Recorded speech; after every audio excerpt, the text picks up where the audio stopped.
warahmatullahi wabarakatuh. Perkenalkan, nama saya Agni Rahima dengan NIM 238105062 dari kelas 5C. Di sini saya akan membuat video tutorial aplikasi Itemen sebagai tugas akhir semester praktikum evaluasi dan penilaian pembelajaran matematika. Langsung aja, langkah yang pertama kita buka dulu file datanya. Nah, ini udah ada kan, kita tinggal save as. Kita save as dulu. Simpan di Itemen. Kita ganti namanya data file. Data aja misalnya. Dan si tipenya itu kita ganti dengan teks atau tab delimate. Udah gitu, save. Lanjut buka file yang kontrolnya. Ini juga di save as. Ke Itemen. Kontrol 1 misalnya. Dan untuk tipenya sama, text tab delimate. Save. Nah, sudah itu kita buka aplikasi Itemennya.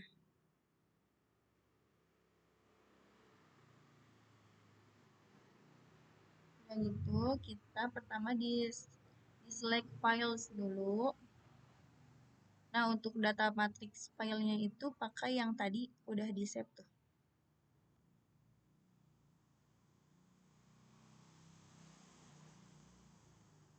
Yang pakai, ganti dulu. Nah, pakai yang file data ini. Terus untuk item control filenya pakai yang tadi. Yang udah di save juga. Pakai yang kontrol 1. Untuk outputnya itu kita membuat filenya. Kita di sini hasil 1.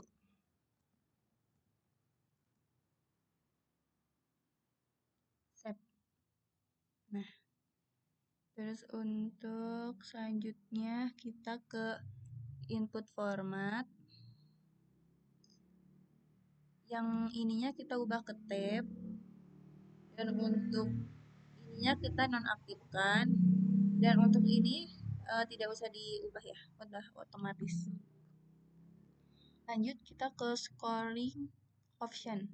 Ini nggak ada yang diubah di sini. Lanjut ke output option. Di sini ininya kita ubah ke 2 untuk angka di belakang komanya. Terus kita klik run.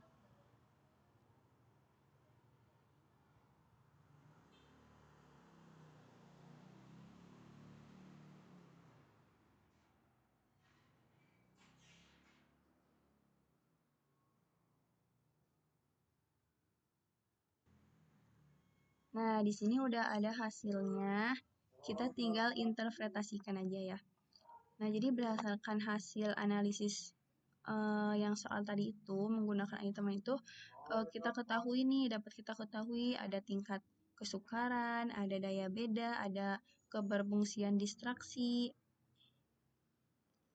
Nah, kalau dilihat dari tingkat kesukarannya ini, sebagian besar soalnya itu berada pada kategori mudah.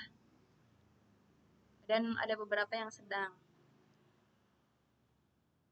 Dan ada sedikit juga yang sukarnya. Terus jadi di sini tuh menunjukkan kalau soalnya itu cenderung mudah buat peserta didik. Jadi perlu penyesuaian agar tingkat kesukarannya itu lebih seimbang. Nah, untuk daya beda itu terdapat soal dengan kategori baik, cukup, dan buruk. Soal dengan daya beda baik itu dapat digunakan langsung. Nah, soal dengan daya beda cukup perlu diperbaikan. Nah, sedangkan soal yang daya bedanya itu buruk, sebaiknya itu direvisi atau diganti. Nah, di sini udah ada kan keterangannya untuk evaluasinya. Terus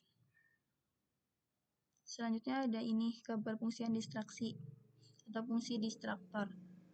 Itu masih ditemukan beberapa pilihan jawaban yang tidak berfungsi dengan baik itu karena jarang dipilih peserta didik. Jadi ini tuh perlu ada perbaikan agar soalnya itu lebih berkualitas.